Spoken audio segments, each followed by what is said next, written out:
Akhir-akhir ini hujan terus, mana lagi banyak kasus demam.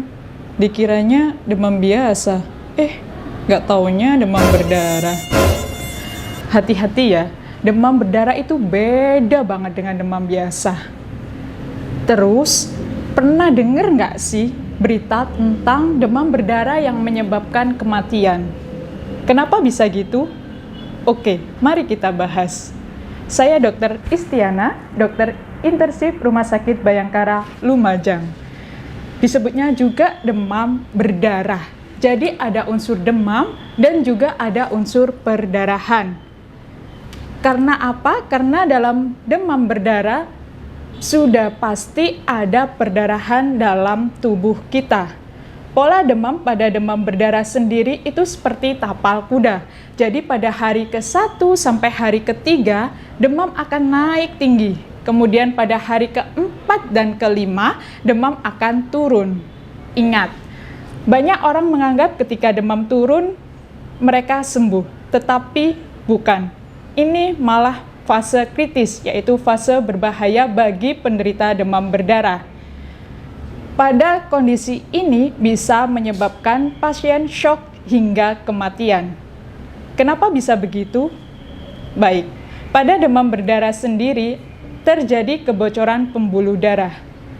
Coba Anda bayangkan, misal di rumah Anda ada kebocoran pipa, otomatis air akan rembes kemana-mana.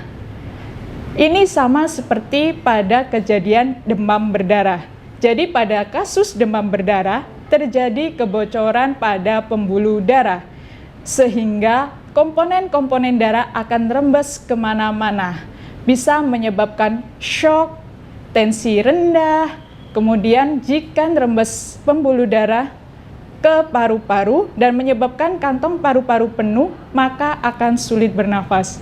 Ngeri kan? Ya, sudah pasti ngeri. Maka dari itu kita harus tahu tanda-tanda awal dari demam berdarah itu sendiri. Jadi tanda-tandanya seperti apa sih, Dok? Tanda-tandanya yang pertama yaitu biasanya demam mendadak tinggi, bisa sampai 40 derajat. Kemudian yang kedua yaitu bisa nyeri kepala. Kemudian yang ketiga nyeri otot, tulang maupun persendian. Kemudian yang keempat, bisa saja nyeri pada belakang mata.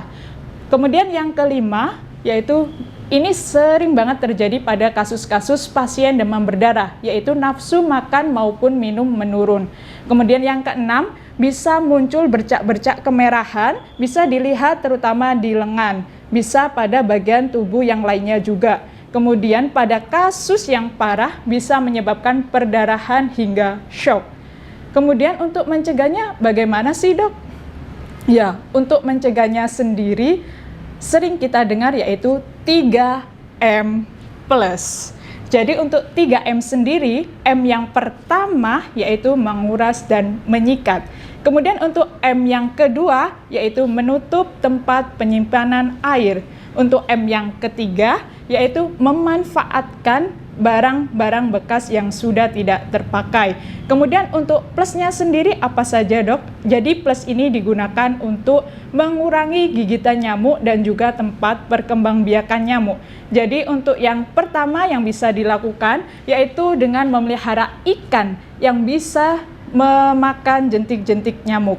Kemudian yang kedua yaitu bisa menggunakan obat anti nyamuk. Untuk yang ketiga yaitu apabila di rumah ada ventilasi maupun jendela di mana itu bolong-bolong sebagai tempat keluar masuknya nyamuk, bisa digunakan kawat kasa untuk menutup agar nyamuk tidak keluar masuk. Kemudian yang keempat, gotong royong untuk membersihkan tempat-tempat lingkungan sekitar. Kemudian yang kelima yaitu rutin untuk mengontrol tempat penyimpanan air. Dan yang keenam, ini sering banget dilakukan, yaitu ketika kita selesai memakai pakaian, bukannya ditaruh di tempat cucian, tetapi kita malah gantung, padahal itu sebagai tempat bersarangnya nyamuk. Terus, Dok, apabila ada pasien atau penderita yang mengalami demam berdarah, gimana sih, Dok, pertolongan pertama yang bisa dilakukan di rumah?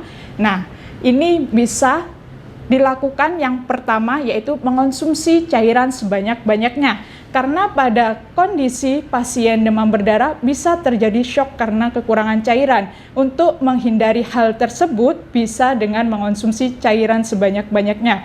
Kemudian yang kedua yaitu istirahat total. Yang ketiga yaitu dengan mengonsumsi obat penurun panas apabila pasien demam.